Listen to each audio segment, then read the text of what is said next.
तो सच्चाई जो है कभी छुप नहीं सकती है। आप निश्चिंत रहिए। भैया जी ने गढ़वा के जिन जिन लोगों के नाम पर जमीन खरीदा है उनको पता होगा कि नहीं, हमको पता है।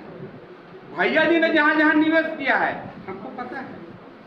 भैया जी के संपत्ति में जो पंख लग गया, अनायास क्या हो गया कि आज संपत्ति में इतना पंख लग गया, सारा सबूत है, लेकिन अभी कौन सुनेगा। अच्छा, आपके ऊपर केस किया गया है तो आप अदालत में इन सबूतों को प्रस्तुत करेंगे? 100%। आप छोड़िए हमको, आप पान दुकान पर जाइए, आप पत्रकार के रूप में मत जाइए, आम आदमी के रूप में जाइए। आज यहाँ पर 650 रजिस्टर्ड ठेकेदार हैं। 600 ठेकेदार 5 साल तक टेंडर में भागे नहीं ले पाए। उनके गुंडा, उनके अपराधी। अब जवन कौन बोल रहे थे, कहाँ के पत्रकार महोदय के नाम ले रहे थे, यहीं के सुरेश पांडे के पटक पटक के मारा, टेंडर डालने गए थे बेचारे। इसलिए उसका क्या नाम लीजिएगा। वो तो गढ़वा का अपराधीकरण करना चाहते हैं, लेकिन गढ़वा को अपराधीकरण नहीं होगा।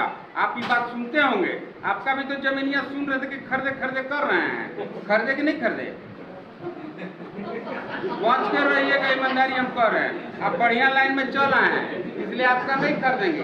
नहीं तो जाइए उमेश विश्वकर्मा के हालचाल पूछ लीजिए। 5 एकड़ राजा साहब को जमीन लिखवा लिया। एकदम चुनौती देते हैं राजा साहब को। एक विश्वकर्मा समाज आज मजबूर होकर, जहां तक हम सुने हैं, उसको धर्म परिवर्तन करना पड़ा उस विश्वकर्मा समाज को। 5 एकड़ जमीन उसका लिखवा लिया राजा साहब।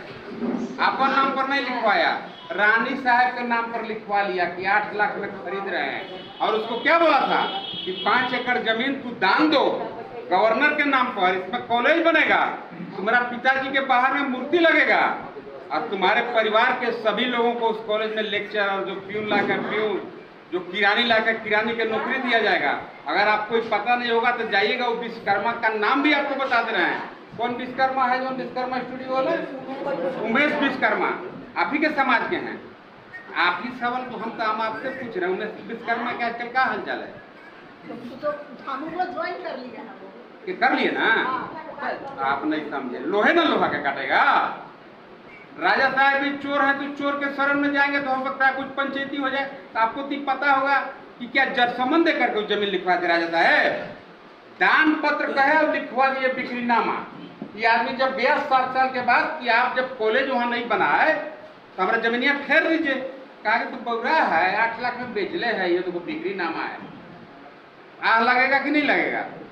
तो कहेंगे सत्तर तिवारी को देता है कि राजा साहब के बेटे नहीं है, हम ही रोकिए का बेटा होला। अरे आप भगवान से डरिए। आप अगर भगवान से नहीं डरेंगे, ऊपर में एक मालिक है जो फैसला करेगा। इस समाज में आप जितना कर्म करिएगा, पाप करिएगा, भरसक ये जमाना में भोग के मुइएगा। अगर थक के निकल गए बिना भोग ले तो अबरी फिर भगवान देता है कि जाओ रे अगली का बार भोग के आओ। बात समझ गए?